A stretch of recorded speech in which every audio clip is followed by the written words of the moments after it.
flexible approaches have been considered to be mutual alternatives for many years. Still, the diffusion of agile project management outside of the software world pushes academics and managers to rethink this clear distinction, generating hybrid models which have recently emerged.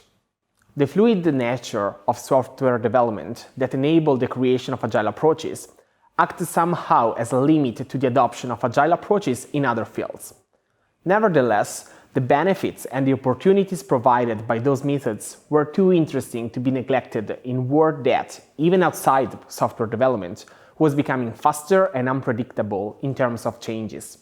Companies started using agile approaches by making changes to the original structure, usually searching for some kind of overall structure as would happen in a stage gate approach.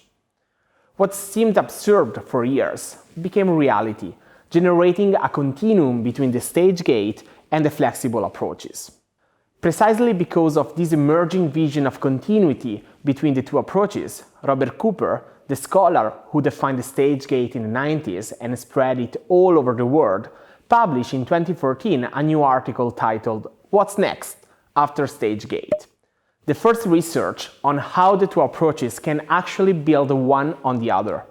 Cooper highlights how the greatest strength of the stage gate model, being a one-size-fits-all approach, became its greatest weakness.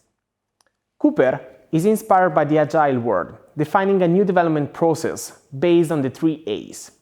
The process should be adaptive and flexible. It should be based on the concept of iterative development, valuing the experience gained through testing and giving more relevance to the go-no-go decision at the end of each cycle.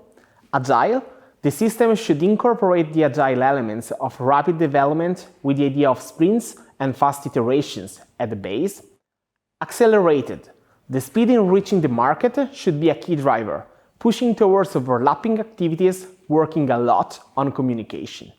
On a general basis, hybrid models are usually based on 2 levels.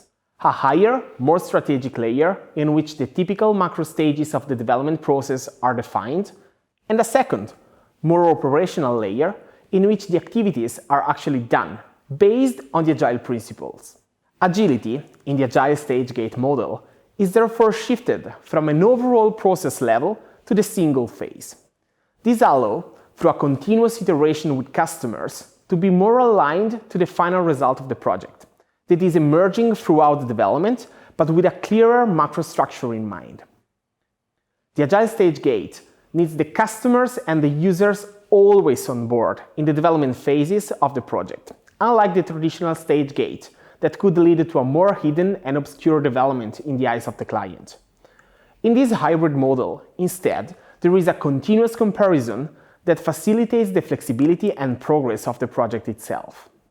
Being a hybrid model, it can obviously take benefits from both stage gate and agile approaches, but it also has some limits.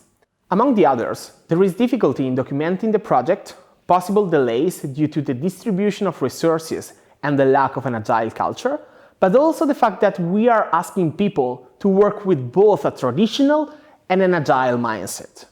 The chance to rely on a hybrid model allowed many companies to get closer to the agile methodologies by developing their own hybrid framework. For example, Lego, the famous Danish company, showed how the adoption of the agile stage gate can enable 2 business units at the 2 extremes of this continuum, one applying the stage gate and the other a pure agile approach, to actually collaborate better. They applied the hybrid approach to an education project called the Story Starter. The IT department collaborated with product managers to develop different solutions. In doing so, they implemented the hybrid model through internal iterations and comparison between the members of the 2 units, and milestones in order to freeze decisions and advance in the project. The result of this experimentation was a fundamental increase in the productivity to a clear model and structure that helped everyone to anticipate constraints and introduce the element of flexibility from the very beginning. From this first experiment, conducted in 2011, many have followed, and now the hybrid methodology is the basis of the development of new solutions in Lego. This is just an example. There are many other companies that embrace the same principles, leading to different approaches. For example, FastWorks is the model developed by General Electric, building on a hybrid approach. It was inspired by the book Lean Startup by Eric Rice. General Electric started these innovative projects to find a new way to manage the product development process in January 2013.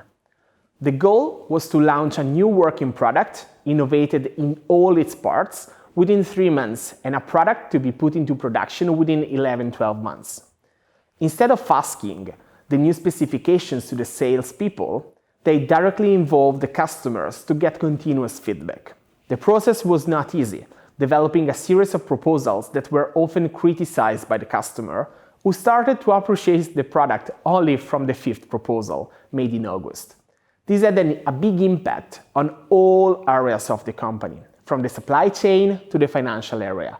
But the possibility to think about a product to be launched annually allowed them to get much closer to the customer.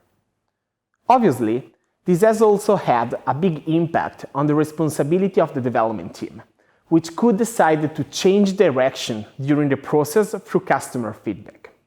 After this pilot project, the methodology was defined within the FastWorks approach, which has proven to be an excellent way to foster innovation in a faster way. These 2 short examples show us how a new hybrid way of managing innovation projects has allowed companies to take advantage of a combination of 2 different ways of managing projects: stage gate and agile.